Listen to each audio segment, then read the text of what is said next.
Hi guys, my name is Kirsty. Welcome back to Upside Down Books. Today we're going to be doing a book review of Empire of Sand by Tasha Suri.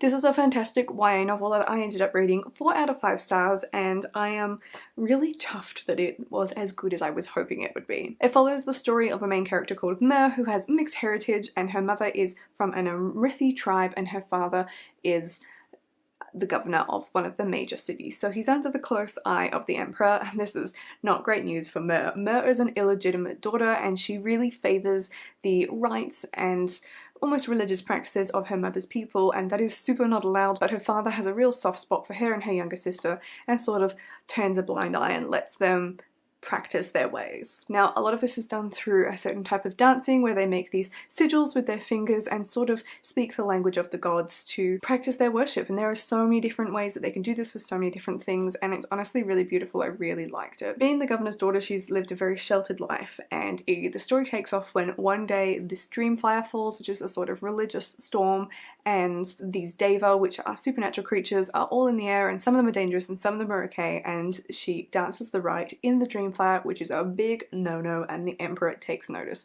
and chaos just happens after that. The story is wild and expansive, and I loved it. Some of the best things about this were the fact that it is inspired by Mughal India, so it's got some really interesting aspects that are drawn from real life, and I think Suri has done a fantastic job of writing this into the story. One of the things I really liked was the fact that Mer is used to wearing a full-faced veil, and when she is taken away from her home and forced into a different type of lifestyle to serve the emperor in ways that are really unfair, she's not allowed to wear this veil. And I thought the way that that Suri has presented this cultural difference, especially for a lot of Western readers, was really fantastic, and I thought she did a brilliant job of it. Mer herself is a really great character. I love her loyalty to her family, and I thought her struggle throughout the whole novel of us following her through the struggle to work out how she can be herself was done really well. Having these two identities and not knowing how to marry them together was really hard for her, but I thought that the story explored this really well through all of the challenges that are thrown her way, and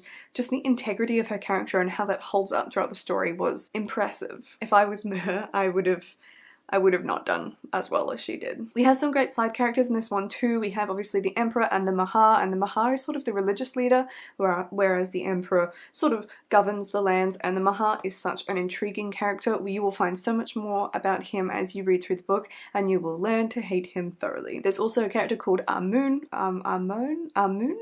He is sort of the love interest, love to hate interest in this story, and he's fantastic. I cannot wait for book 2, which actually follows the story of Mer's younger sister, and I'm hoping that he reappears in it because he was a really good counterbalance to Mer's character and all of the stuff that they sort of explore and do together. I love the mystery and intrigue throughout the book, and following such a naive character was really fun. I always like these kind of stories because they don't know what's going on, they don't have a very good idea or bigger picture of the world, so neither do we as readers. And uncovering all the information about what has actually happened to the Amrithi people, what is the Maha doing, what is the Emperor actually doing, and how is Mer gonna save the world, essentially. I think this book has been really spot on with picking up some of the really popular trends and tropes in the YA high fantasy realm at the moment, and I honestly think that most people who are enjoying your classic YA fantasies will enjoy this book. Other series like Falling Kingdoms are sort of what I'm reminded of from this, as well as also the desert story from Assassin's Blade and the Throne of Glass series. If you really liked